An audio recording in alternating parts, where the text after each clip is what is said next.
Hey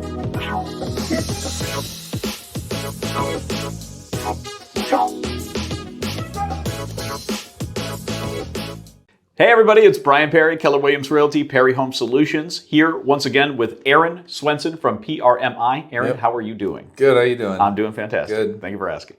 So Aaron, I wanted to dive into general mortgage questions, specifically because the mortgage market has been a funky place for the last, 6 months or whatever, since the government decided that interest rates should be much higher than they were, right? Yeah.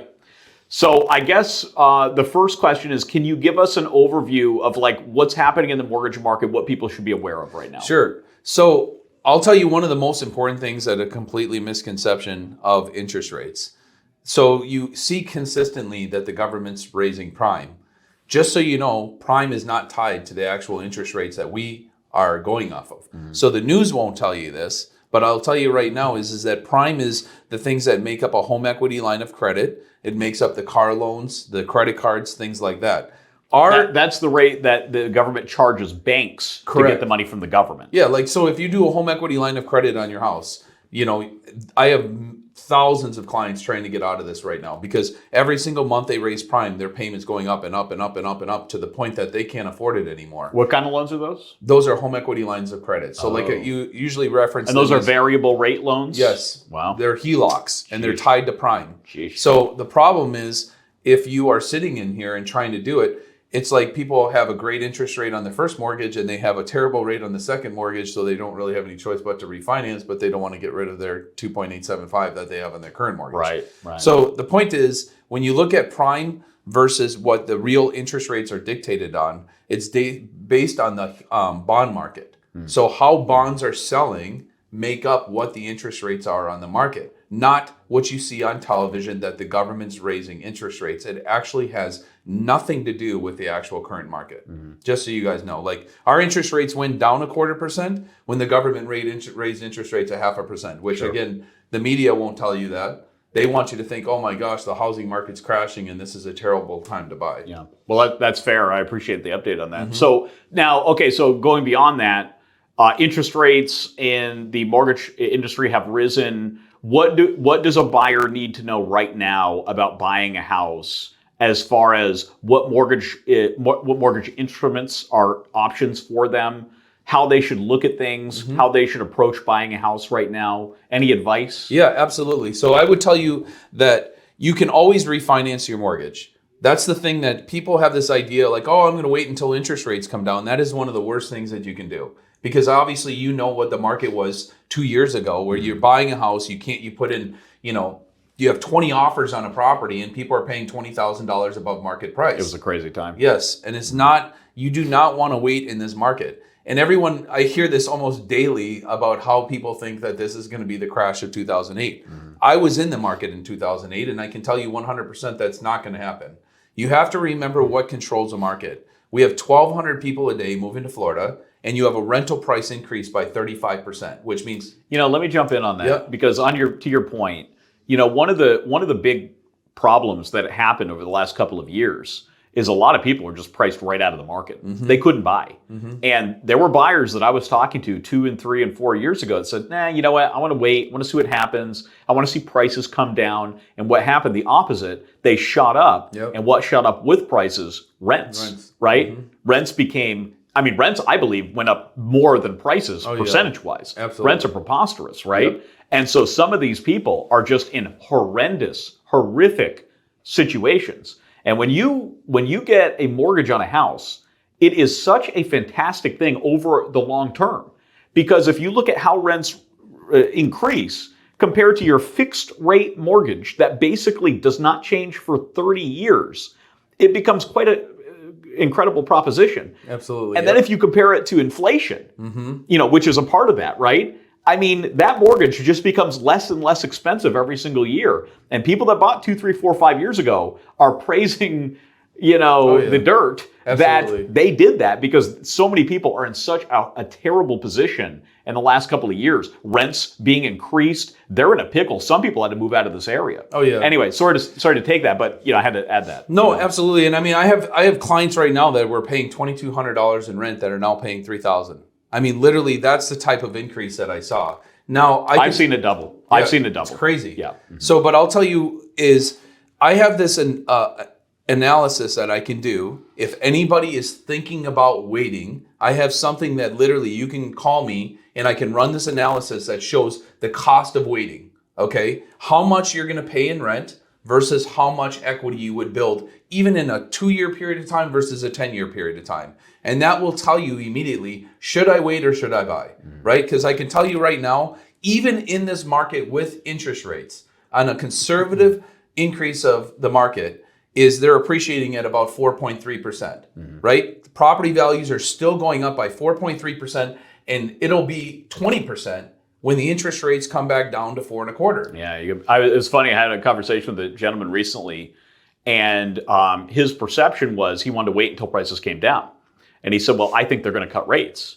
And I said, well, it's interesting because, I mean, it seems likely that if they cut rates, that will result in prices shooting up. Of course. So that might have the opposite effect that you're anticipating.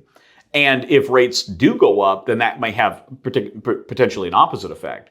But nevertheless, it's a little counterintuitive, right, when you think about it. But if they cut rates, it's likely that prices jump, and probably pretty significantly. Well, I've always said, don't do what everybody else is doing, right? If you're thinking about buying a house and you're going into the market and you want to buy a house, you have to look at, do you want to make a return in your investment, right? The house is going to go up in value no matter what. You're paying down the balance.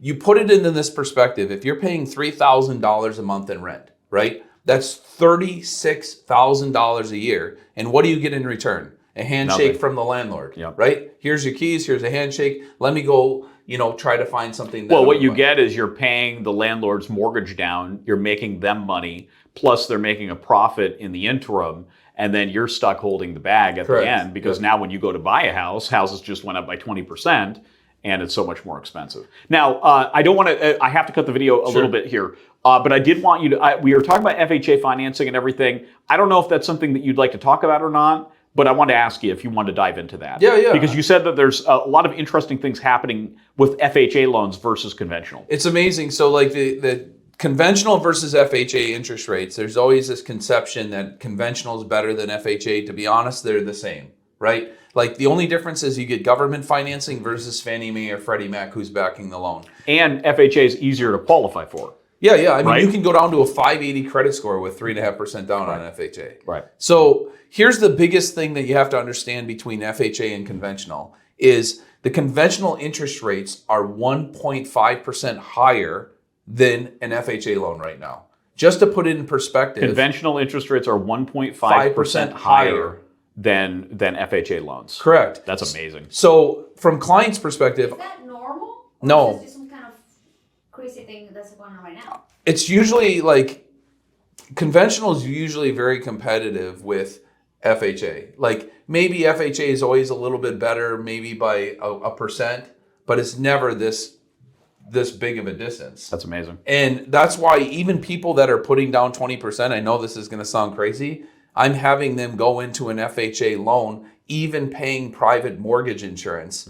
Because here's the thing you have to think about. And they just lowered the insurance on FHA loans. Correct, down to 0.55 versus 0.85. Which is pretty significant. I It's mean, that's huge. like a 40% drop or whatever in cost or something Correct, like that. yeah. Just to give you an idea, like if you're on a $500,000 loan, the PMI is $140 less per month. That's right? amazing. You take that in addition from 7.25 to 5.75 interest rate, take the combination of those two things, your payment's actually going to be lower than what it is on a conventional. And just not to get it too far into the weeds here, but just to contrast that, what is the PMI on a conventional loan at say 3 or 5% versus an FHA loan? So here's what's very interesting about conventional is conventional is driven on two things: loan to value, which is the amount you put down, and credit score. So it goes in tiers of 20. So 760 is the top of the mountain, and 620 is the bottom of the mountain. Every 20 points changes a But percentage. let's say that I'm like a mid-tier, like 725 credit score buyer, and I'm considering FHA or conventional. Like, how much more is the conventional PMI, even if rates are the same? The PMI in conventional is a little higher than It will FHA, be, right? Yes. So FHA PMI is actually lower than conventional PMI when you're at like FHA, the yes, right 5% now, correct. range or whatever. Correct. So FHA has lower PMI, easier to qualify for, and you're saying rates that are about 1.5% lower? 1.5% lower. That's pretty But amazing. here's the most important thing I want to point out. Every single person that goes into a loan, whether it's FHA or conventional, is going to refinance. This is a loan to get you in, and I don't care whether you go FHA or conventional. The key is, what is going to give me the lowest mortgage payment? That's how you determine exactly what mortgage you go into. Don't look at it whether it's conventional. Don't look at it at FHA. Look at your bottom line dollar, because at the end of the day, every single person is going to end up refinancing. Well, the listen, mortgage. if you're saving 1.5% on the top line interest rate and you're paying 0.55 PMI, even if you get stuck in that mortgage, it's still better than the conventional option. Correct. It's just better. Yep. I ran That's numbers, amazing. just to give you guys an idea, I ran numbers yesterday. Even if you wanted to dive into it a little bit deeper in regards to your payment going towards principal and interest. So I did a loan of somebody at $480,000 at 7.25%. They would only have $393 going towards principal on their first mortgage payment at 7.25%. Somebody that's doing a $557,000 loan, which, okay, so this is important. On an FHA loan, the maximum loan amount you can get in Palm Beach County is $557,000 On FHA. on FHA. Right. You can buy anything more. You can spend $700, but we will not finance anything more than $557. Well, the government says you're not allowed to write an FHA loan above that number, 557. Right. Exactly. It's a hard cutoff. Exactly. So going back to that, if somebody that does a loan for $550,000 I ran versus $480,000 in that interest rate, you actually have at 5.75 versus at 7.25, you have almost $600 going towards principal versus $390, amazing. which is a $70,000 difference. That's the amount of money every month that your money is actually paying down the loan rather than just giving interest Correct. to the bank for nothing, right? Yep. Okay, I want to cut it up here now, Aaron, because I can't go too much longer. Is there any final thoughts you want to add before we get out of here? Go ahead. Well, I was gonna say last thing, because we were talking the other day and you told me you're talking to a lot of people and they're hung up on the amount of percentage down payment. Mm-hmm. And so they're saying they're delaying buying because they have this misconception that they have to save up 20%. So I just wanted you to clarify that that is not the case, especially since we just talked about FHA. You can go as low as 3.5%. Yep. For a 0.55 PMI rate, Yep. which Yep. is a relatively low rate. Yep. It's lower than conventional, which is pretty amazing. Yeah.